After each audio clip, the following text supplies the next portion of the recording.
बहुत शुक्रिया शहराम खान, आप तशरीफ़ ले आए। सबसे पहले तो ये आसफ़ा भुट्टो जरदारी साहिबा ने आज हल्फ उठाया, आप लोगों को अच्छा नहीं लगा, आप लोगों ने इतना शोर किया कि पीपल्स पार्टी को वॉकआउट करना पड़ गया। शुक्रिया जी शौकत साहब। देखें, आसफ़ा भुट्टो साहिबा जो हैं जरदारी साहिबा, उनकी बिल्कुल एज अ पर्सन हम कदर करते हैं और पॉलिटिकल जो उनका मकाम है वो अपनी जगह पे है, उसमें कोई शक नहीं। लेकिन तहरीक इंसाफ ने आज एहतजाज इस वजह से किया कि हम समझते हैं कि जो वहाँ पे इलेक्शन हुआ या जो ये अनअपोज हुई हैं वो फ्री एंड फेयर नहीं है, क्योंकि हमारे वहाँ पे कैंडिडेट जो है वो गायब हो गया था, उसको उठा लिया गया था या वो गायब हो गया था। तो वहाँ तो इलेक्शन हुआ नहीं, एक किस्म का सिलेक्शन हो गई वहाँ पे। तो जब वो कैंडिडेट, वो आसफ़ा साहिबा हो या कोई भी कैंडिडेट कहीं पे भी हो, और वो फिर असेंबली में आए, तो हम समझते हैं कि एक फेयर प्ले तो प्रोवाइड ही नहीं किया गया वहाँ पे फील्ड में, जहाँ पे लोगों ने चूज़ करना था कि लोग किसको वोट देंगे। आज तो हल्फ बर्दारी थी उनकी, उन्होंने हल्फ भी उठाया। नहीं, देखें, हल्फ तो उन्होंने बिल्कुल उठाया, लेकिन जो हल्फ उठा रही थी वो हल्फ उठाने का जो प्रोसेस है उससे पहले इलेक्शन है। अगर इलेक्शन वहाँ पे फ्री एंड फेयर इलेक्शन हुआ ही नहीं, तो वो कैंडिडेट एज एमएनए बन के जब यहाँ पे आएगा, तो जो पॉलिटिकल पार्टी समझती है नहीं, तो अगर आप तो 8 फरवरी के पूरे इलेक्शन को डिस्प्यूट कर रहे हैं ना, तो या तो किसी का हल्फ ना होने देते आप लोग, बाकियों का हल्फ हो गया। आज आसफ़ा भुट्टो जरदारी का हल्फ था, फिर इतना शोर शराबा कि पीपल्स पार्टी को वॉकआउट करना पड़ा। देखिए, पीपल पार्टी सारी उम्र कहती आ रही है कोई जमहूरियत के चैम्पियन है, तो जब आप जमहूरियत के चैम्पियन हैं, बनते हैं और आप बात भी करते हैं, और जुल्फ़िकार अली भुट्टो की बड़ी कंट्रीब्यूशन है, इसमें कोई शक नहीं है। बेनज़ीर साहिबा की भी उन्होंने भी बड़ी मेहनत की।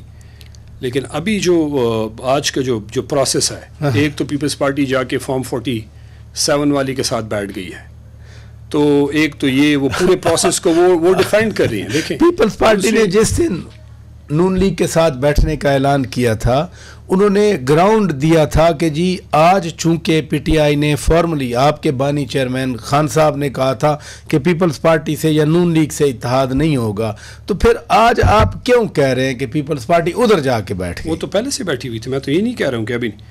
देखें, इलेक्शन से पहले भी एक थे। इलेक्शन के दौरान इन्होंने राय जुदा की, अपना पॉलिटिकल लोगों को अपना जो भी इन्होंने बयानिया था वो बेचा। इलेक्शन के बाद वो नोन था, हमने पहले से तहरीक इंसाफ कह चुकी थी कि ये इलेक्शन के लिए जुदा हुए, इलेक्शन के बाद ये फिर एक हो जाएंगे, इलेक्शन के बाद फिर एक हो गए। आसफ़ा साहिबा का जो इलेक्शन का प्रोसेस है, तहरीक इंसाफ समझती है कि वो फेयर नहीं है।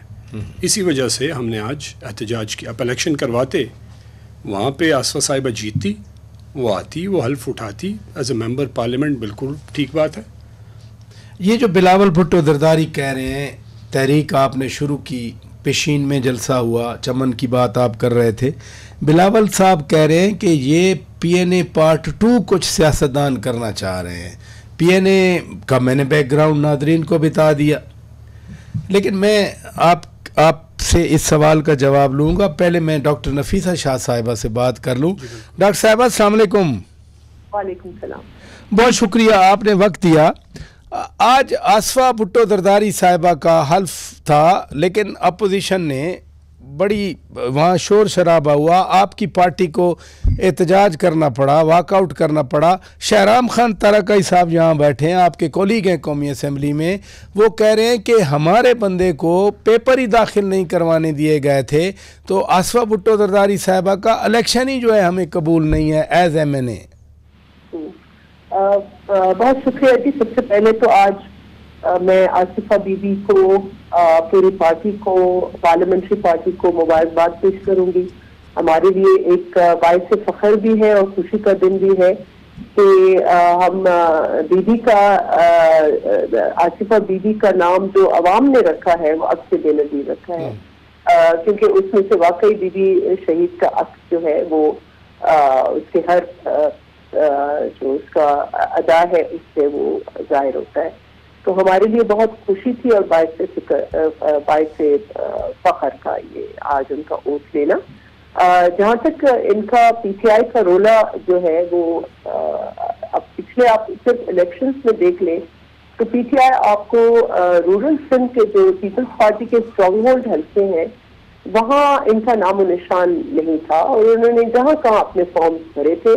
मेरे अपने हल्के में वो कराची से एक खातून आई थी, उन्होंने और बिल्कुल आराम से उसने इलेक्शन लड़ा, उसकी कुछ हजार वोट भी थे, कभी कोई ऐसी कंप्लेंट पूरे जनरल इलेक्शंस में, इनको बिल्कुल आजादाना तरीके से, और क्योंकि वहाँ केयर टेकर निजाम था तो ऐसी कोई भी नहीं थी। लेकिन कहीं एक सीट पर भी पीटीआई का ऐसा नुमाया कोई कारकर्दगी नहीं थी। तो ये कहना कि उनके साथ कोई जाती हुई है, उनका मैंडेट जो फॉर्म 45 और फॉर्म 47 वाला जो रोला उन्होंने डाला है पंजाब के हद तक, तो शायद उसमें कोई वजन हो, कोई बात हो, मैं उसके ऊपर कमेंट नहीं कर सकती। लेकिन जहाँ सिंध की बात है तो आप पिछले इलेक्शंस में ये फॉर्म 47 भी लेके आए, फॉर्म 45 भी लेके आए, उससे पहले जो भी डॉक्यूमेंट है वो लेके आए। पीटीआई का नाम और निशान ही नहीं है, लोग उनको पहचानते ही नहीं है कि ये है कौन पार्टी।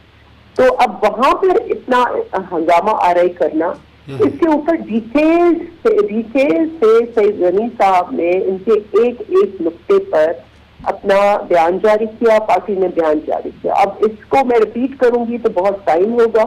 उसमें किस किस ने नॉमिनेशन फॉर्म भरे थे, जिसके लिए कहते हैं कि हमारा कैंडिडेट था उसने इंडिपेंडेंट फॉर्म भरा था, जो पीटीआई का कैंडिडेट था वो उसका खुद ऑब्सकॉन्डर था एक केस में, और वो पुराना केस था, वो नया केस नहीं था बलूचिस्तान में। उसके फर्जंद जो है उसके डॉक्यूमेंट्स कंप्लीट नहीं थे, और वो जो इलेक्शन कमीशन का अपॉइंटेड ऑफिसर जो आरओ होता है उनकी तरफ से ये कागजात रिजेक्ट हुए थे। तो अब ये क्योंकि वहाँ उनका नाम निशान तो है नहीं, वहाँ अपना मार्क बनाने के लिए किसी लोकल नुमाइंदे ने कोई बात कह दी है, और उनको वैसे भी एक्सक्यूज चाहिए शोर हंगामा करने में। और चले आपने अच्छा एक्सप्लेन कर दिया।